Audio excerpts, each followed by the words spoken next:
Snack ఏం చేయమంటారు? Okay, మరి కార్న్ సమోసా చేసేద్దాం రండి. ఇక్కడ నేను ఒక బౌల్ తీసుకొని అందులో ఒక గ్లాస్ మైదా పిండి వేసుకున్నానండి. వేసుకొని అందులో కొంచెం సాల్ట్ అలానే కొంచెం ఆయిల్ వేసి మిక్స్ చేసుకోవాలి. ఫస్ట్ మిక్స్ చేసుకున్న తర్వాత అందులో కొంచెం వాటర్ పోసుకుంటూ ఒక చపాతీ పిండిలాగా మనం దాన్ని కలుపుకోవాలి. దాని మీద మూత పెట్టి ఒక 10 నిమిషాలు పక్కన పెట్టుకుందాం. దాని తర్వాత ఇది ఫ్రోజన్ కార్న్ అండి. నేను దీన్ని ఓవెన్లో పెట్టి బాయిల్ చేస్తున్నా. ఒక 5 మినిట్స్ బాయిల్ చేస్తే సరిపోతుంది.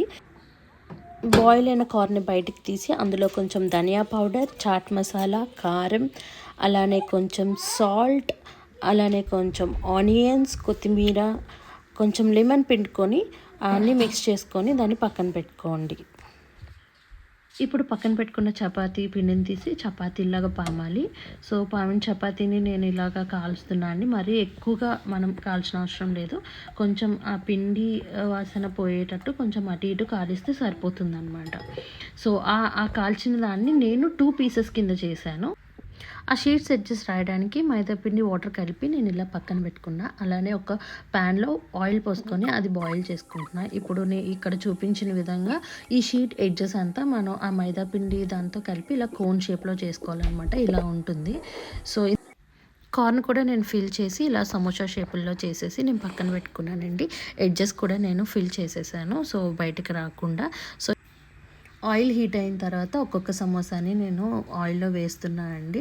ఇది మీడియం ఫ్లేమ్లోనే మనము ఫ్రై చేసుకోవాలి. ఇది హై ఫ్లేమ్లో అయితే సమోసాలు మాడిపోయినట్టు అయిపోతాయి. సో కలర్ కూడా చాలా డార్క్గా వచ్చేస్తుంది అనమాట.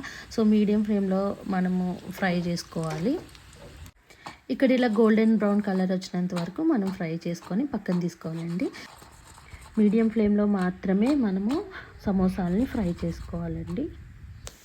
సో ఇలానే ఇంకా మిగతా సమోసాలన్నిటినీ నేను ఫ్రై చేసి పక్కన పెట్టుకున్నా. సో కార్న్ సమోసా రెడీ అయిపోయిందండి. సో కార్న్ సమోసా ఎలా వచ్చిందో మీరు కూడా ట్రై చేసి నాకు కామెంట్ సెక్షన్లో చెప్పండి. మా పిల్లలకైతే కార్న్ సమోసా అంటే చాలా ఇష్టం అండి. వాళ్ళైతే చాలా ఎంజాయ్ చేసుకుంటూ తిన్నారు. సో మీకు ఈ వీడియో నచ్చితే లైక్ చేయండి, సబ్స్క్రైబ్ చేయండి. Thank you.